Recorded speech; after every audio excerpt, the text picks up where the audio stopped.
Revelation chapter 12 is the start of a saga that will last until the end of Revelation. So hold on to your hats, buckle up, and get ready because it's time for The Dragon and the Woman.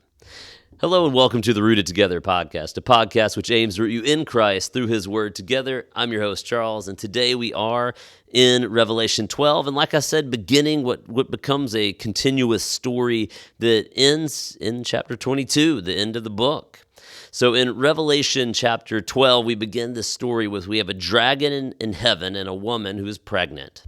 And we know through, as we read the story, that's Mary. She gives birth to Jesus. But we want to, and this is also part of Revelation that causes people to sort of scratch their heads and start to look at, like, who is the dragon? Well, we know who the dragon is, but where does this fit into history, and where does it fit into all these charts? Well, I would just kindly encourage you to throw out the charts, because I don't think John was writing in a way that required charts to understand what's going on here. I think he was giving a real message to a real people in real time, and it has a real message and a real meaning for people in our time as well. And I want to give you the main idea here, which is that God will thwart every plan and action of the devil. God will win. The church must hold on. And that is the main idea as we climb throughout Revelation chapter 12, the story of this dragon pursuing this pregnant lady who gives birth. And we see in chapter 12, verse 11, we're going to have one of our highlights here. We're going to focus on that. That's sort of one of the most important verses here. And it says this: they conquered him by the blood of the Lamb. This is the dragon, who, by the way, is pursuing the woman and is eventually cast out of heaven.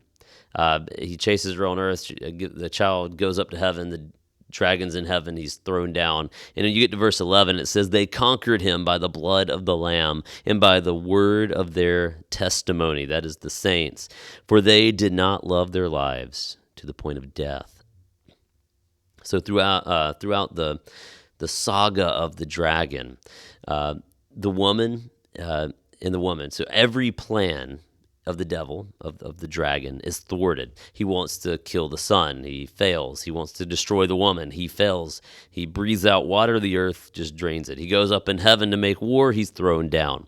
And so every time he tries to do something, God thwarts his plans because God will win.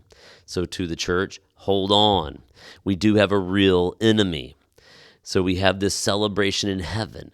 What is our victory over this enemy? It's not by our power and our strength or anything we can do, but it is by the blood of the Lamb. The dragon is conquered by the blood of the Lamb. Evil is conquered by Jesus' blood and by the testimony of Christ through our lives.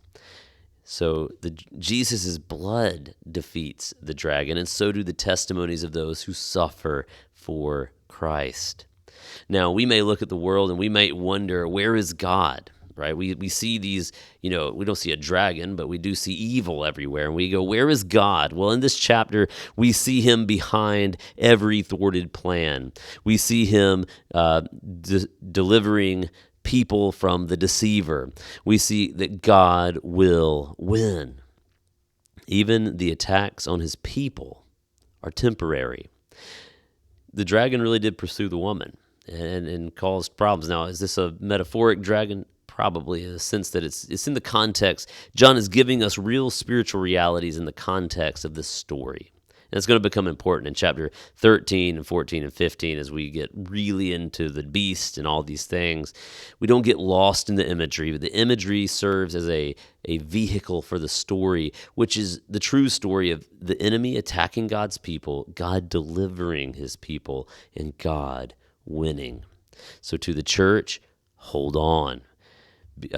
His people, the attacks are temporary and a part of God's redemptive plan for the world. So hang in there, church. God will thwart every plan of the devil. He will win. Well, thank you for joining me in Revelation chapter 12, and I look forward to joining you in Revelation chapter 13 next time. I'll see you there.